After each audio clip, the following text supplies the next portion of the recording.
But his survival of that and bouncing right back and going right to his convention is being conveyed in the media world as a sign of strength. This current president of the United States is 81 years old and has COVID. Should he be fine in a couple of days? Doesn't that convey exactly the same thing? You one crazy ass bitch.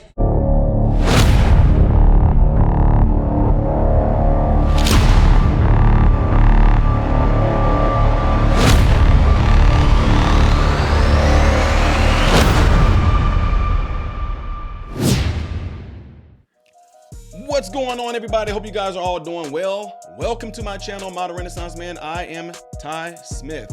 I really do appreciate you guys taking time out of your day to view my content. I know you guys are enjoying it. Keep the energy going, you guys. YouTube is working on stuff behind the scenes, trying to figure out why you guys are being unsubscribed from my channel. The growth has started to continue. They fixed some things on the other end. They showed, anyway, I'm not about to get into that. If you know, you know. If you don't, you don't.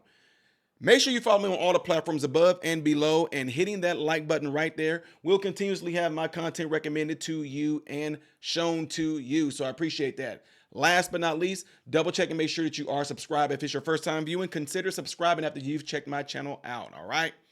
Y'all got to check this video out, because this race baiting puppet witch, Joy Reid, said one of the most ridiculous statements that y'all heard in the beginning. Absolutely ridiculous. To the point where you like, what? It's out there, though. We shouldn't be surprised, though. It's out there. This is showing you how much they do not care that President Trump almost lost his life. But you know what? Before I even get too much crazy into this with my wanting to go off on this woman, because I'm already starting to break out in a sweat. Y'all listen to the crazy witch. All right, let's bring in Laura Trump, the RNC co-chair. So far, so good, right? Thank you. Yes, so far, so great. I think we've had an awesome convention. We had an amazing team here. First convention in 8 years, guys, if you think of that. And so we felt a lot of pressure, and I hope we delivered. Okay, what happens today? Today is a big day. Today is the day that Donald Trump will officially accept our party's nomination to be the nominee for president. And as everybody's been talking about, he wrote a new speech. I think you're going to hear something from Donald Trump tonight that maybe people aren't expecting. And I think the country should get ready. You know, Laura, talk about the mood of the family, because I've noticed a difference. I've noticed a difference in Don, Eric, the president. There seems to be this calmness, this gratitude as well to the people and American people that are supporting the family. Talk about, this happened before the convention. So you guys had to change things as y'all had been planning for months to fit that mood. How did that go? Well, it's kind of amazing, Lawrence. It was really a natural thing. And I give my father-in-law all the credit. He's the one who said, actually, we will not postpone the convention. Everything will go on as planned. And we didn't actually give any directive to anyone in terms of their speeches or what should happen. I think people naturally understood the moment. And we all in our family changed our speeches. I pretty much totally changed mine, including my father-in-law. But all of the speakers here, I think you heard that they had the right tone for that moment. And so I think it's been amazing to see. And we are so grateful that we are here able to celebrate instead of have the opposite happen. And it's unthinkable for so many of us. So Van Jones said a bullet couldn't stop Trump. A virus stopped Biden. Biden is diagnosed with COVID, mild symptoms apparently, had to get on the plane, isolate himself in Delaware. He is taking Paxlovid, and we wish him the best. But Joy Reid said this, comparing what Joe Biden is going through with COVID to Donald Trump almost being assassinated. Listen. Unbelievable. Donald Trump is an elderly man who, for whatever reason, was given 9 seconds to take a iconic photo op during an active shooter. Wait. Time out. I got to do this, guys. I was going to do this for another video, but I got to do it now. So I'm interrupting my own program to throw this in there. For those of you that really think that this was set up and staged to the extent to where President Trump waited 9 seconds because he knew somebody was going to take a picture of him, how crazy of you to even think something like that? But you know, your boy always come with receipts and everything like that. So for Joy Reid and her dumb remarks saying, he waited a whole 9 seconds to get his fist in there and take a picture, Here the picture that was taken that's completely iconic. It's probably going to be in history books forever. This photographer is going to be known for this. I don't know who he is. But here this picture is in real time when it happened.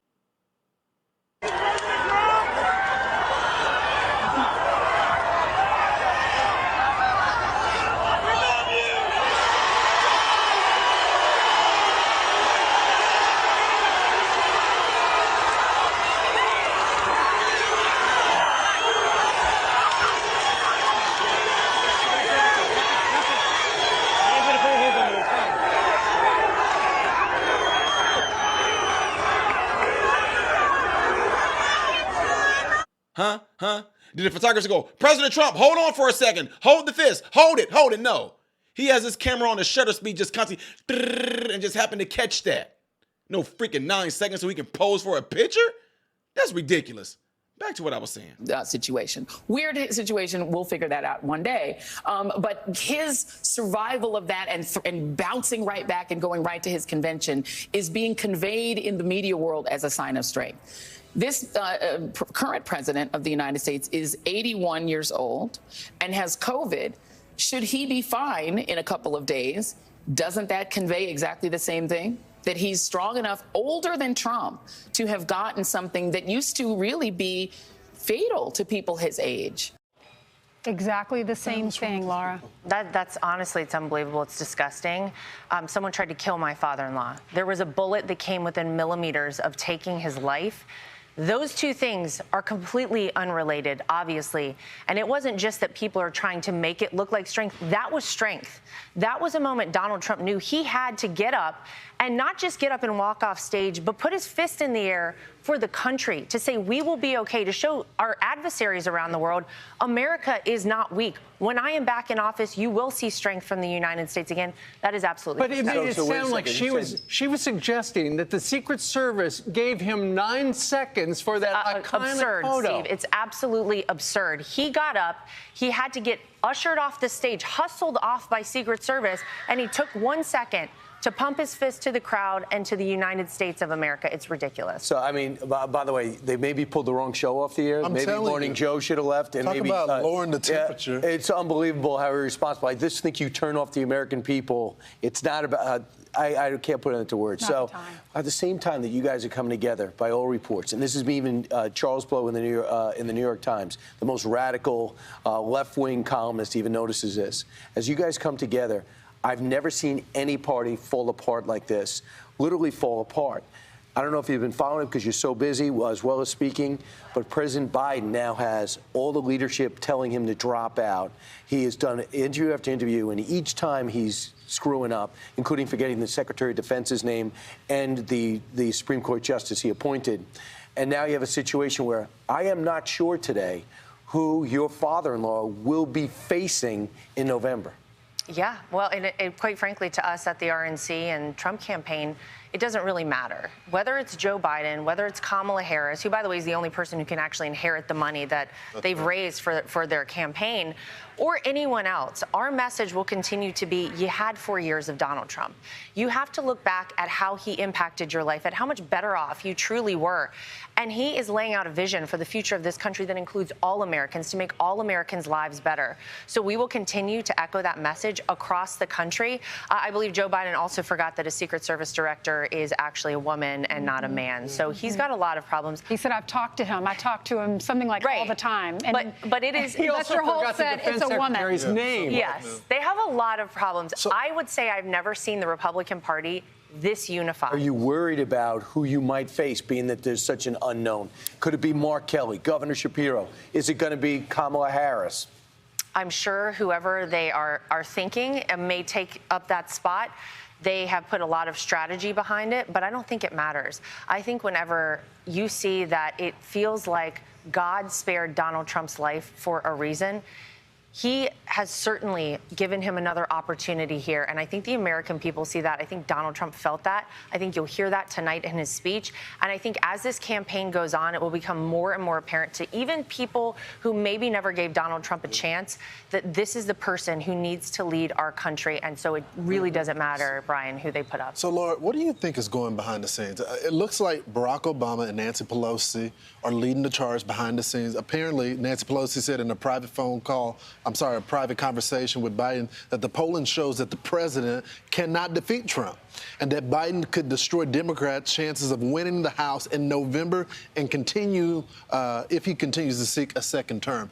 So what's happening? I mean, they told us that it was Russian disinformation, that there were cheap fakes that were going on, and now everyone is turning on him. Well, I think we all saw that same debate, Lawrence, right? That debate really showed the American people they've been hiding the Joe Biden that so many of us have seen and kind of tried to call out and say, hey, this is problematic. This is the president of the United States. We all saw the same debate. They cannot hide him anymore. And even though they've tried to do cleanup, Brian, you were just talking about the interviews they've tried to put Joe Biden through. These are scripted, essentially taped interviews, pre-taped interviews. He can't even get through those. I'm sure they are in panic. I'm sure they want a different candidate. I'm sure they are upset that Joe Biden is the one they have. Now, he said he's not dropping out, but he is obviously getting a lot of pressure. You believe he's going to be the nominee? Do you believe that at the end of the day, it's going to be Donald Trump versus Joe Biden, or do you think someone else is on the ticket? I think Joe Biden has been very emphatic that he's staying in this. That said, he has a lot of pressure on him, so I really wouldn't. Right, so let's talk a little bit about the pressure. You know, as the co-chair of the RNC, you can't run for president if you don't have people giving you money. Unless your father-in-law is a billionaire, which is very handy. Joe Biden is not a billionaire. But Jeffrey Katzenberg, who is the co-chair for the Biden campaign, has reportedly told the current president, everybody's closed their checkbooks. So going forward, he looks at the polls. 1/3 of the people who voted for him, only 1/3, think he is mentally fit. So he's lost the rest of the country. He's lost the checkbook. He's just got the family there in the beach house right now, socially distancing probably, saying, don't quit, because if you do, we're out of a house.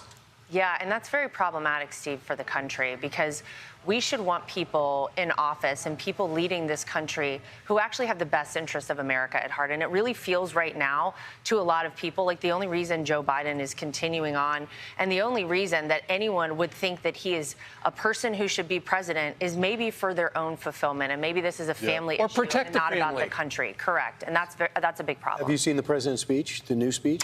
I have not. Word is he's not even going to mention President Biden. Well, if I could give him advice, I would say that that's probably smart. And I think that what you've kind of heard here at this convention is that it hasn't been about attacking the Democrats or Joe Biden as much as it has been about the positivity that you've really felt at this convention, the forward motion for this country and the future vision for America. I mean, my gosh, we had J.D. Vance, our vice presidential nominee, on that stage last night, talk about the future of the Republican Party, the message he delivered, the way he, I think, connects with the average person out there, his story, his background. That's what we wanted to showcase here, and I think that's what you have gotten out of this convention. Well, Laura, you've done a great job. Congratulations. Thank you. One more day, and one more you can day. sleep. Yeah, thank Maybe you. for a day or two. No, not until November 6th. Right. You had about a week to prepare for it. So. Yeah. Yeah, that was hard, wasn't it? That was hard to kind of just listen to her say the most absurd thing like that. Isn't it the same? No, it's not the same, you idiot. Because COVID is a virus. It's not biased. It doesn't care who it gets inside of and makes sick. Unlike a human being that intentionally climbed up a building, set up a sniper rifle, and fired and intentionally tried to kill a president while killing another human being. Isn't it the same? No, it's not the same. Boy, how in the... If you can't realize right now that this is one of the most paid off, getting hoard individuals, but they got to have somebody like her do it. then you obviously have a hard time with discernment and have some flawed intellectual capacity going on within your brain to not be able to clearly see that she is a paid propagandist puppet to push out sensationalism. Plain and simple. It's amazing that you're going to try to make a comparison between the two. Y'all, this is one of those things where you just sit back and just, how? Well, we know how, because the ones who are behind the scene that's telling these people at these networks, BlackRock, everything is ran by BlackRock, but the ones who are running BlackRock are spiritual entities. Yes, I said it. Ain't no more holding back, folks. It is what it is. Spiritual entities, whatever y'all want to call them, aliens, demons, principalities, Nephilim, devils, all of them are the same. They just got different titles. But what it all comes down to it, they are pretty much the original fallen angels that are sitting here working with evil men to carry out evil deeds because they hate you and I, God's creation. They even hate Joy Reid. They don't care. But when you make a deal with the devil, you sell your soul to push out propaganda and the agenda, that's what it is. They've drawn a line. Plain and simple, folks. I'm going to keep on preaching and teaching this plain and simple because that is just what it is, folks. Good and evil. Goodness come from God, right? Evil and carrying out the plan to try to harm people to the extent to where you want to see them dead, that is not of God. To the extent that you make a comparison that a virus that is unbiased and who it attacks and what host it takes hold of and try to inflame your body rather, versus somebody intentionally trying to kill you, you're going to say that's the same. Unbelievable. Anyway, y'all, let me know what y'all think of this dumb black witch who was culturally appropriating having blonde hair like Trump and straightened hair like white people, but yet, yeah, y'all know what I'm getting at. Make sure you leave it in the comments below after this video, and don't forget to hit that thumbs up button before you get out of here with that little visual you see going on right there. You know, that thumbs up should be popping up or sometime soon as you like that right there. Make sure y'all hit that before y'all get out of here. I'm dying to hear what y'all got to say about this one in the comment section. Let's go. I am Ty Smith, modern Renaissance man, hoping and praying that every last one of you have food, shelter, and clothing, and most of all, I pray every last one of you guys are in great health, mentally, physically, emotionally, spiritually. God bless you all through Jesus.